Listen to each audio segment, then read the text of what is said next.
काशी में प्रताप मुकुट नाम का राजा राज्य करता था। उसके वज्र मुकुट नाम का एक पुत्र था। एक दिन राजकुमार दीवान की लड़की को साथ लेकर शिकार पर निकला। जंगल में घूमते घूमते उन्हें एक तालाब दिखाई दिया। उस तालाब में कमल खिले थे और हंस किकोल कर रहे थे।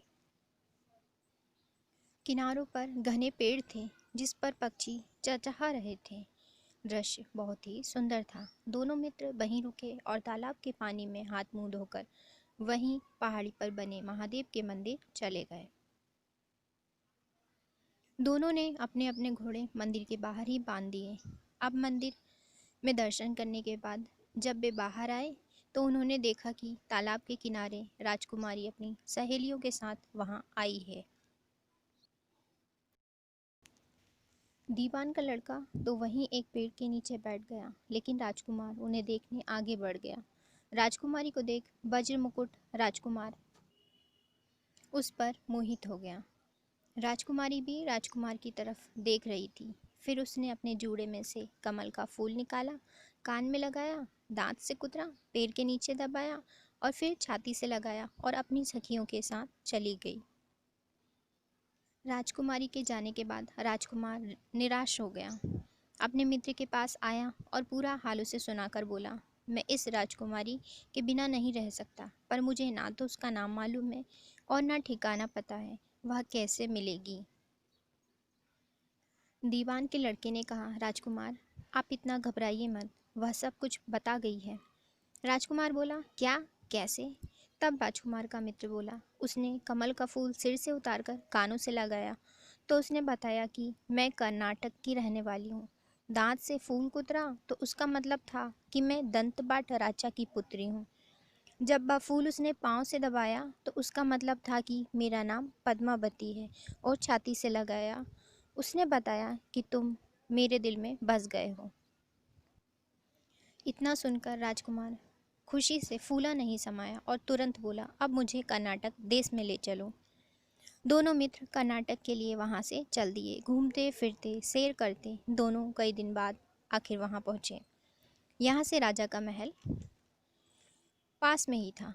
राजा के महल के पास में ही एक बुढ़िया अपने द्वार पर बैठी चरखा काट रही थी। उसके पास पहुंचकर दोनों घोड़े से उतरे। उस बुढ़िया से बोले, माई हम सौदागर हैं, हमारा सामान पीछे आ रहा है, हमें कुछ दिन ठहरने के लिए जगह चाहिए, हमें रहने के लिए थोड़ी जगह दे दो। उन दोनों की शक्ल सूरत देखकर, बातें सुनकर बुढ़िया के मन में ममता उमड़ आई। बोली, बेटा यह तुम्हारा ही घर है, जब तक जी में आए यहाँ रह सकते हो। दोनों वहीं ठहर गए। कुछ देर आराम करने के बाद दीवान के बेटे ने उस बुढ़िया से पूछा, माई तुम क्या करती हो? तुम्हारे घर में और कौन कौन है? तुम्हारी गुजर बसर कैसे होती है? बुढ़िया ने जवाब दिया, बेटा मेरा एक बेटा है जो राजा दंतबाट के यहाँ चाकरी करता है। मैं राजा की पुत्री पद्मावती की धाय थी। बूढ़ी हो जाने के कारण अब घर पर ही रहती हूँ। राजा मेरे खाने पीने का बंदोबस्त करा देते हैं। दिन में एक बार राजकुमारी को देखने महल में जाती हूँ। राजकुमार ने बुढ़िया को कुछ धन दिया और कहा, माई कल तुम जब राजकुमारी से मिलने महल जाओ तो राजकुमारी से कह देना कि जेठ सुदी पंचमी को तुम्हें तालाब पर जो राजकुमार मिला था वह आ गया है। अगले ही दिन जब बुढ़िया राजमहल गई तो उसने राजकुमार का संदेशा राजकुमारी को सुनाया। तो सुनते ही राजकुमारी ने गुस्सा होकर हाथों में चंदन लगाकर उसके गाल पर तमाचा मारा और कहा, मेरे घर से निकल जा। बुढ़िया ने घर जाकर सब हाल राजकुमार को कह सुनाया। राजकुमार हक्का बक्का रह गया। तब उसके मित्र ने कहा, राजकुमार आप घबराइए मत, उसकी बातों को समझिए। राजकुमारी ने 10 उंगलियां सफ़ेद चंदन में करके मारी। इससे उसका मतलब यह है कि अभी 10 रोज चांदनी के हैं, उनके बीतने के बाद अंधेरी रात में मिलूंगी। 10 दिन के बाद बुढ़िया ने फिर राजकुमारी को राजकुमार की खबर दी। तो इस बार केसर के रंग में 3 उंगलियां डुबोकर उसके मुंह पर मारी और कहा, भाग यहाँ से। बुढ़िया ने फिर आकर सारी बात बताई। राजकुमार सुनकर बहुत दुखी हुआ। राजकुमार को दुखी देखकर उसका मित्र बोला, इसमें हैरान होने की क्या बात? उसने 3 उंगलियां मारकर यह बताया है कि वह तुमसे 3 दिन बाद मिलेगी, तब तक और ठहरो। 3 दिन बीतने के बाद फिर से बुढ़िया राजमहल गई और राजकुमारी को राजकुमार का संदेशा दिया। इस बार राजकुमारी ने उसे फटकार कर पश्चिम की खिड़की से बाहर निकाल दिया। घर पहुंचकर बुढ़िया ने फिर राजकुमार को सारा हाल कह सुनाया। यह सब सुनकर दीवान का लड़का बोला, मित्र, उसने आज रात तुम्हें उस खिड़की के रास्ते बुलाया है।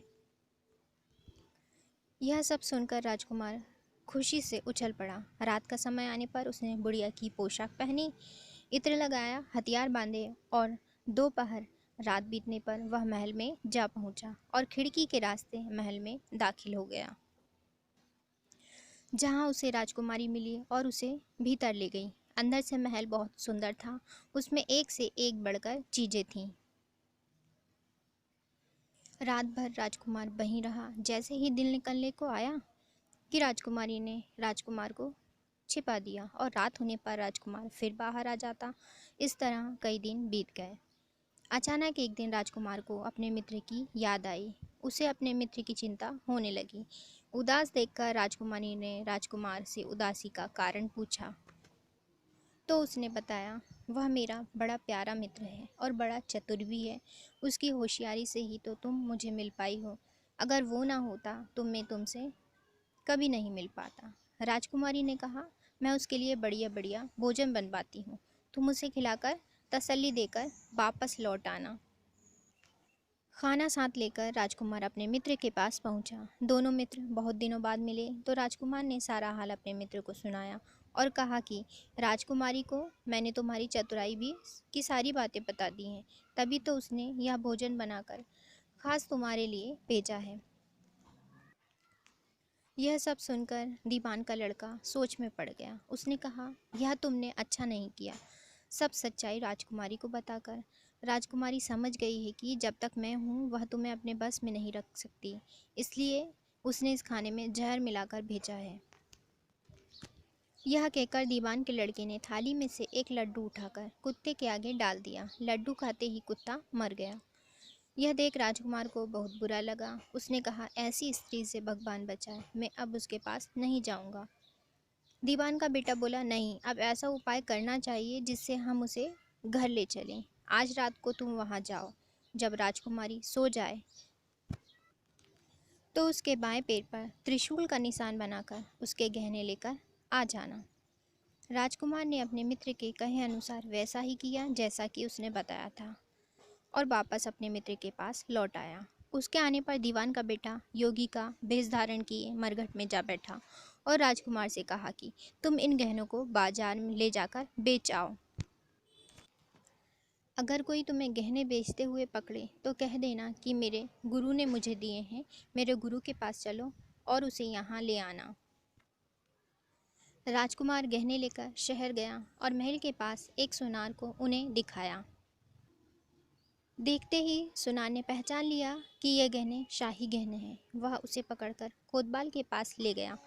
कोतवाल ने पूछा तो उसने कह दिया कि ये मेरे गुरु ने मुझे दिए हैं। गुरु को भी पकड़ लिया गया। सब राज दरबार में पहुंचे।